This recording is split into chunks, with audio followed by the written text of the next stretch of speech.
Before using the tool, read the instruction manual carefully.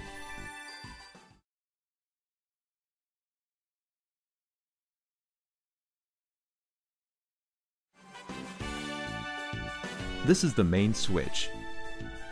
When you turn on the switch, the tool takes the initializing action. For your safety, always keep the main switch turned off when the tool is not in use. And if the tool is not used for more than 30 minutes, the tool takes the auto power off and is automatically turned off. To use the tool again, turn the main switch off, then turn it on. This is the trigger. When you pull the trigger after the initializing action is completed, the tool starts tying action. This is the trigger lock. With setting the trigger lock downward like this, the trigger is locked and the tool is prevented from operation. For your safety, always keep the trigger locked when the tool is not in use. Push the trigger lock to the left slightly and then push upward to unlock the trigger. This part is called the arm. The tie wire comes from the tip of this arm part. This is the curl guide.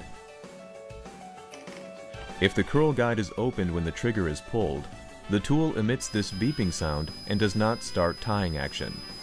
If the tool emits this beeping sound frequently, the rebar size combination you are trying to tie may exceed the design specification range.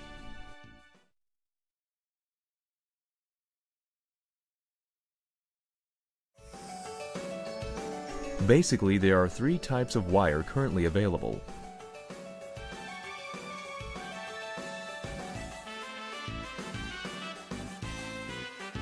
The standard type is TW897A, which is black annealed steel wire, and TW897A PC is polyester coated wire, and this wire is designed for tying epoxy coated rebars. TW897A EG, electric galvanized steel wire.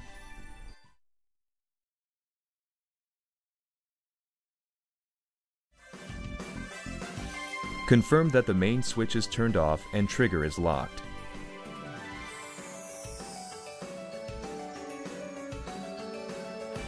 Then, press the release lever. Also, confirm that the release lever is caught in the red release stopper. Push the reel stopper to release the reel holder. Peel off the adhesive tape holding the tie wire about halfway like this. Do not peel it entirely from the wire spool to avoid tangling the wire. This is the brake. The wire reel is stopped by the brake after the wire feeding action is completed. With installing the tie wire, the brake must be in its off position.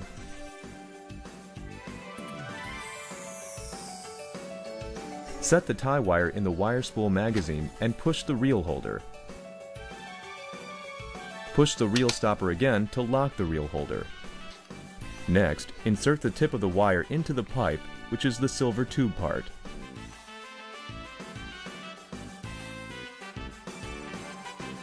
Push the release stopper to engage the feeding gears to hold the tie wire in place. At this stage, peel off any tape that still remains. Turn the wire spool to remove slack in order to keep the wire tension high enough. Turn the main switch on.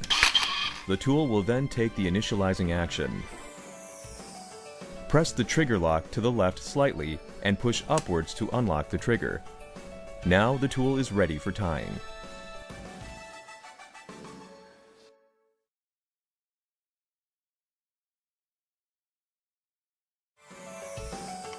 When tie wire gets jammed around hook parts, remove it according to the following process. Push the release lever to disengage the feeding gears. At this state, pull the trigger. The tool makes these 4 repeating beep sounds. Turn the main switch off, lock the trigger, and then take the battery out.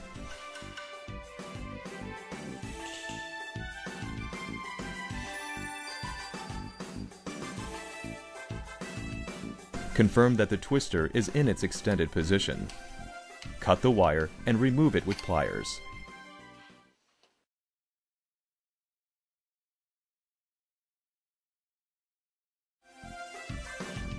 Hold the tool at a 45-degree angle with respect to the rebar cross.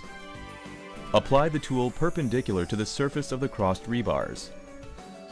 After the tie is complete, lift the tool upwards. This flexible curl guide enables this action to proceed with ease.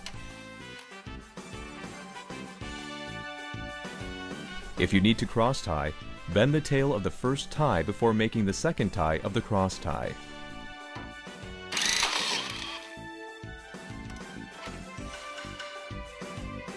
If the wire hits the rebar, the wire goes wrong direction like this.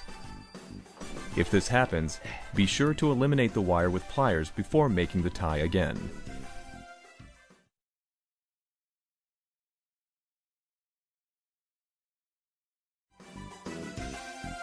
Foreign substances such as iron powder or concrete dust may cause the tool to malfunction, especially these feeding gears. The brake part should be kept as clean as possible. Use an air gun and blow away any foreign substances. If the sensor F or sensor G is covered with dust, the tool may emit this 4 repeating beep sounds and stop tying. This is sensor F. This is sensor G. Wipe the sensors at regular intervals and keep them clean.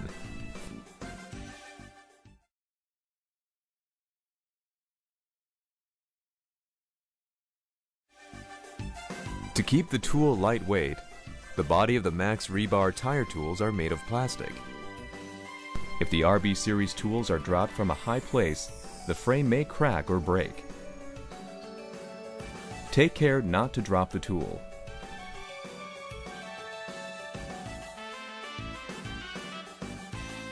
Unlike many other electric power tools, the Max rebar tire tools must be free of any oil. Users must not lubricate in or around feeding gears or anywhere inside the tool.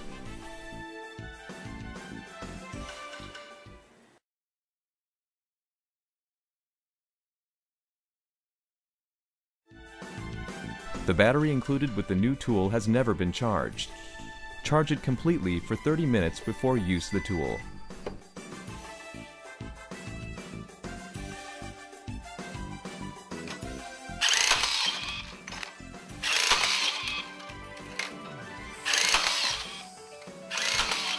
We believe the Max rebar tire tools will help you to save time and make your tying work a lot easier.